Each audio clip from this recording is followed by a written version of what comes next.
नमस्कार, ये आकाशवाणी शिमला है। अब आप राकेश शर्मा से प्रादेशिक समाचार सुनिए।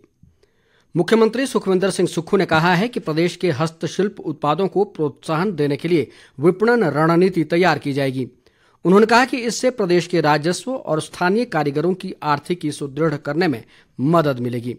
मुख्यमंत्री ने कहा कि सरकार हस्तशिल्प व हथकरघा निगम को एक नई पहचान दिलाने के लिए ठोस कदम उठा रही है। इसके तहत हथकरघा और हस्तशिल्प उत्पादों को अब हिमक्राफ्ट के ब्रांड के नाम से जाना जाएगा। इस पहल से कारीगरों को उनके हुनर के अनुसार उत्पादों के उचित दाम मिल सकेंगे। सुखविंदर सिंह सुक्खू ने आधुनिक बाजार में ब्रांडिंग और विपणन की आवश्यकता पर भी बल दिया। उन्होंने कहा कि घरेलू और वैश्विक बाजार में प्रदेश के कारीगरों द्वारा तैयार हस्तशिल्प व हथकरघा उत्पादों की काफी मांग है। शिक्षा मंत्री रोहित ठाकुर ने कहा है कि प्रदेश के सभी 2102 केंद्रीय प्राथमिक विद्यालयों में स्मार्ट क्लास रूम की सुविधा शुरू की जाएगी। उन्होंने आज शिमला के लालपानी विद्यालय से 365 स्कूलों को सूचना व संचार प्रौद्योगिकी से जोड़ने की सुविधा का शुभारंभ किया। रोहित ठाकुर ने बताया कि प्रदेश की 1241 केंद्रीय पाठशालाओं को इसी वर्ष इस सुविधा से जोड़ दिया जाएगा। उन्होंने कहा कि डिजिटल शिक्षा के माध्यम से सरकार प्राथमिक स्कूलों में गुणवत्तापूर्ण शिक्षा प्रदान करना सुनिश्चित करेगी। इस अवसर पर शिक्षा मंत्री ने प्रदेश के विभिन्न स्कूलों के अध्यापकों और छात्रों से वर्चुअल संवाद भी किया। प्रदेश कांग्रेस अध्यक्ष व सांसद प्रतिभा सिंह ने लोकसभा चुनाव को देखते हुए पार्टी कार्यकर्ताओं से संगठन के लिए एकजुटता से कार्य करने का आह्वान किया है। उन्होंने कहा कि संगठन में श्रेष्ठ कार्य करने वालों को महत्वपूर्ण जिम्मेदारियां दी जाएंगी।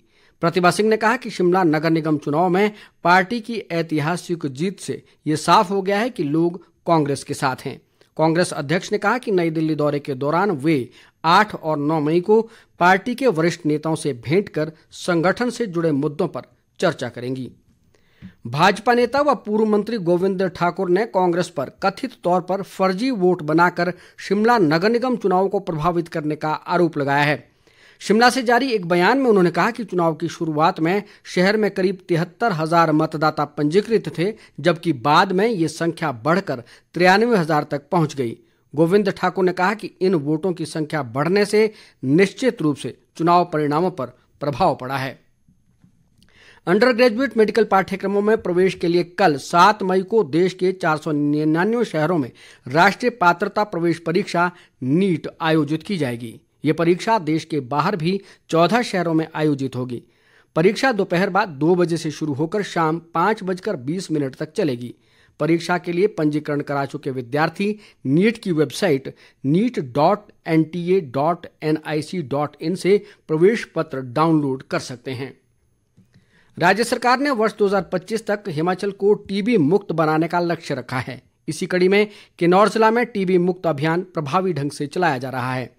इस अभियान के तहत जिला में 85,000 से अधिक व्यक्तियों की क्षय रोग की जांच की गई। इनमें से 546 संभावित मामलों की फील्ड एक्टिव केस फाइंडिंग के तौर पर पहचान की गई है।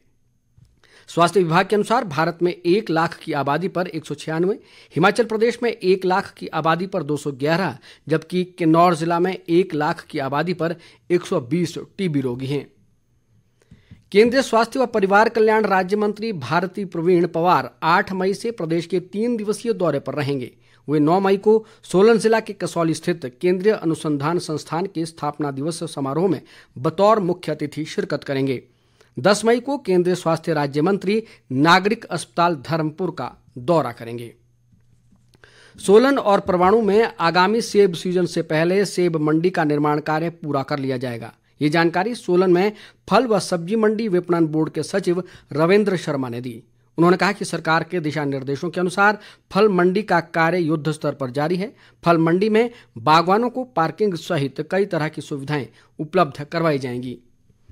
प्रदेश के अधिकांश भागों में आज हल्के बादल छाए हुए हैं। कई क्षेत्रों में धूप खिलने से दिन के तापमान में हल्की वृद्धि दर्ज की गई है।